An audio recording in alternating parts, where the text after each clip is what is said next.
Hiya, this is Kate from Daisy Nails. Received my new Born Pretty Jelly gels in the post recently, so let's get on with swatching them. Come in a nice package. This was in a one of those padded envelopes.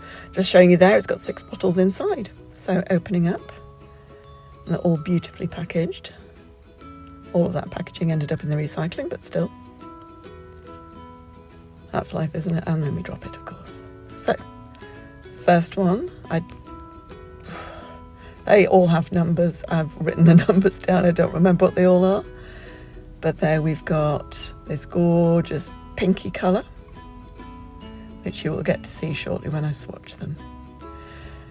So I'm doing a car voiceover, sitting in the car park of Eldest School, who has been on a trip to Thorpe Park on roller coasters and had an absolutely fantastic day.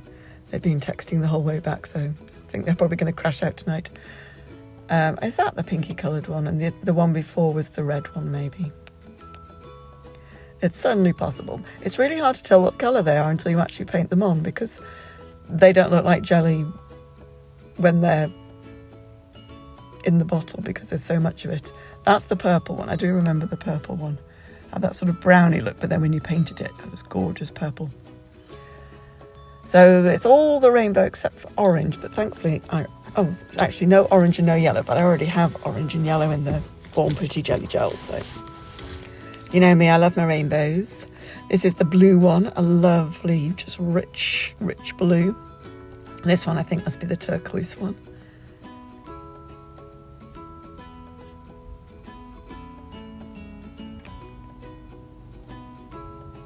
And then the very last one is green. See, I'm showing you the numbers, but they don't mean much to me. When I get back home, I may put all of the numbers on the screen so you know which ones they are. Oh, you can't see that one anyway. Okay, so we get the swatching that sticks out. I'm only going to show you the second coat because there's no point really showing you anything other than that. So this is the red.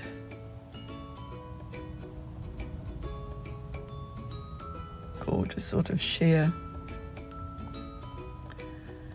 red. I did a really nice set of nails. I haven't put them on Instagram or anything.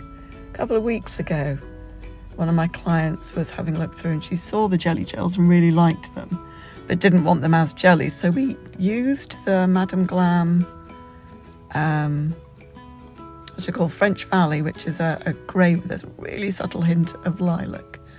And on top of that, I put the the holographic cat eye gel from Madame Glam. And I used the magnet to bring out as much sparkle all over as possible. And then I went over that with a darker red jelly gel I've got. Oh my goodness, it looked gorgeous. I'll have to see if I can put the picture on, sort of up in the corner here, but I really need to put it on Instagram because it is so beautiful. Right, so here's the blue one. My first thought is obviously swimming, sea, Caribbean, that kind of thing. I've never been to the Caribbean. I have been to the Bahamas twice, so I assume the sea is very similar since they're next door neighbours. Last but not least, the green. So they're all swatched and ready for any of my clients who might want any of those be used in any way. So jelly gels can be used in all kinds of ways. You can do layering, where you do a layer of the colour and put, I know, some art or some stickers or decals or whatever on, another layer of the colour and some more decals, so you just get a bit of layering. You can use them, as I have done in this, I've got 3 videos in this particular little set, as sort of like stained glass. You can use them, all sorts of things. Have an experiment, play around with them, see what you want to do. Those are the finished ones. I just think they look so pretty. Right, let's lay them all out. You will notice when we get to the end of this that I did not film the orange and the yellow. They just appeared magically all by themselves. I don't know why I show you this bit. Why not? door of the school keeps opening and closing, but no one's there. Is it a ghost? Or is somebody cleaning up in the foyer, perhaps? Okay, so the first of these, there's one actually on the thingy there, which I didn't end up using. That was my first see how it works one, which, yeah, it was fun, but I didn't like it, so that ended up being whizzed away and wasn't put on. But anyway, so the first one is some hills. So I used the green and I used the turquoise, and then I did a second coat. But the second coat of the green, I did with green. The second coat, of the turquoise, I also did with the green to get more of a green colour to it. The turquoise was just a bit too blue to be a hill. But yes, these were the hills I did. They're not alive with the sound of music because I'm not going to start singing to you. You don't want to hear that. There we go, second coating. And then going in second coat on the turquoise. Nearly. In a minute, I promise. So last night was the last Death in Paradise of this season. I'm not going to say anything in case anybody watching this has not watched it yet, if you do watch it, but oh my goodness, what an ending. What an ending. There we go. So that's going over the turquoise with the green just to give more of a greenness to it. And into the lamp. I didn't actually look up how long they needed, so I did them for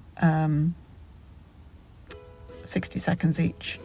Right, and on this one I wanted to do a rainbow. So rainbow colours, and a really exaggerated childlike rainbow. Not a nice gently curved one that you would actually get in the sky, but one that fits on this nail in a sort of big upside down U shape that children do rainbowing quite often. Now this is the Crystal Nails brush. I really like these crystal nail brushes. They've got so much flexibility in them. You can really get them to curve around those corners beautifully. In front of me, another car has pulled up. I assume that's another parent picking up from the Thorpe Park trip. There we go, we're doing the yellow.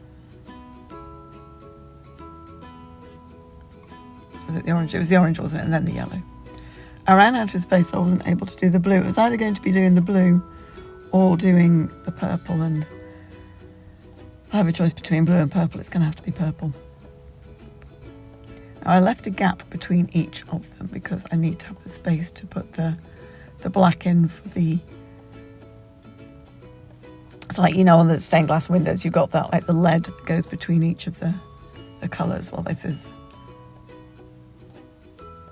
what I use the black gel for. The black gel I've got on the palette there is a brand that doesn't exist anymore. I've got a few of their colours, I've got a few of their tops, one of their bases, and I'm just, rather than using up current product on nail pops, I've got a big bag full of all of these old things that I've done before. Rather than using like new product on that, if I've got product to use up in the colour I want, then I'm going to use that. Waste not, want what? What am I talking about? I am so tired. I've worked straight through today to be able to finish in time to come and pick up the child from school. They usually get the bus home. Waste not, want not is what I'm trying to say. There we go. Let's chuck some blue on there. I think I sped up most of it, but I think I might have forgot to speed up this little section of it. I keep thinking I see a car move out of the corner of my eye when I look. There's nothing there. Maybe this really is a haunted site. I mean, the school was only built a couple of years ago. Who knows, hey? Who knows? Yeah, so the blue there is for the sky. There's also the other reason I chose the purple for the rainbow, because the sky was going to be done in the blue colour. Right, so that's all been in the lamp, and now I'm going to go over the gaps between each of the colours in the black. Carrying on using the Crystal Nails fine liner. Is it called the long liner? Fine long... Oh, I don't know. I just know I like it. I'm not sure what else to tell you. So, I don't know if you can see, I'm using... A lot of nail artists rest their little finger to steady their hands, I always rest my ring finger. I've tried doing my little finger and I just don't feel I have that control, but when I do my ring finger, it seems to work for me. So always rest that to give myself the balance. Now, when I finished school, I first of all, I did a BTEC General Art and Design, and then I trained as a sign writer. So a sign writer is somebody you'd have seen in the olden days up a ladder painting a sign with a paintbrush, but they would have always had what's called a maul stick, and I do still have a maul stick in my house. And it is basically a long stick with a soft end, and you rest that against the signboard that you're painting. So just the soft end, and you hold it in your non-dominant hand, and then you use that to rest your dominant hand on while you're painting. So again, it's to hold it steady.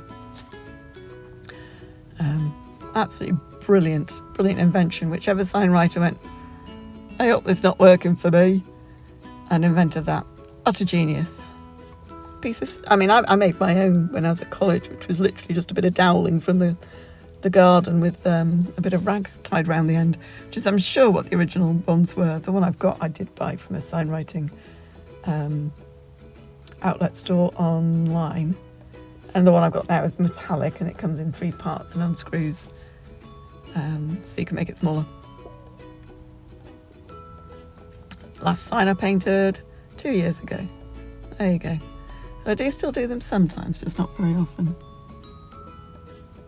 I was training to do sign writing at a time when people were starting to do far more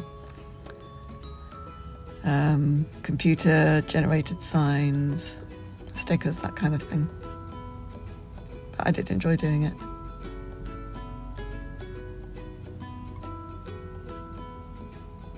I made a bit of a mess doing these fine lines. I think I was in a bit of a rush when I did this one. The eldest needed a lift somewhere. Seems to be a theme to my life, doesn't it? The eldest wanted to be driven somewhere, and me going all over the place.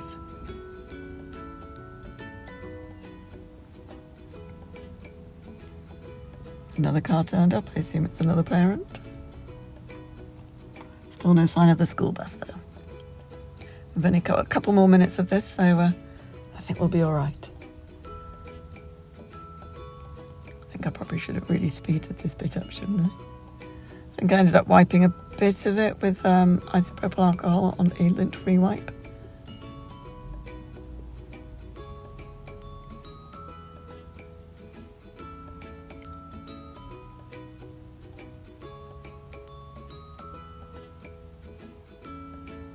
How much my hand is wobbling. It doesn't usually wobble, but look at it.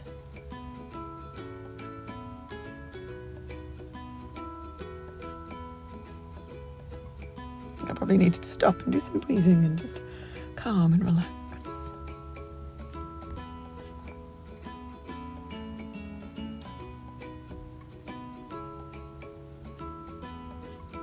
Also wasn't using the brush to its best use with the amount of bending it does there, was I? I wasn't trusting the brush. Trust the brush, Kate, trust the brush. There we go. Filling in the last little bit.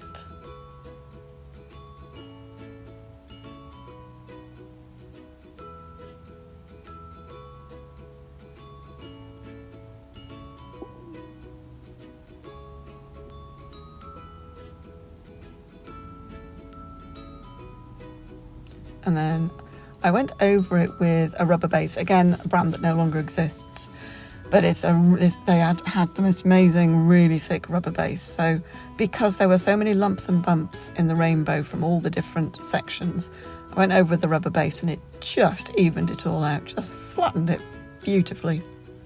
So that went into the lamp for 60 seconds because that's how long it takes, and then the no wipe top coat. That's all 3 of them, all finished there for you. The other 2 will be in another video coming up quite soon. Thanks for watching. Don't forget to click like and subscribe and watch all of my other videos. Get my algorithm going, yeah? Take care. Thanks a lot. Bye.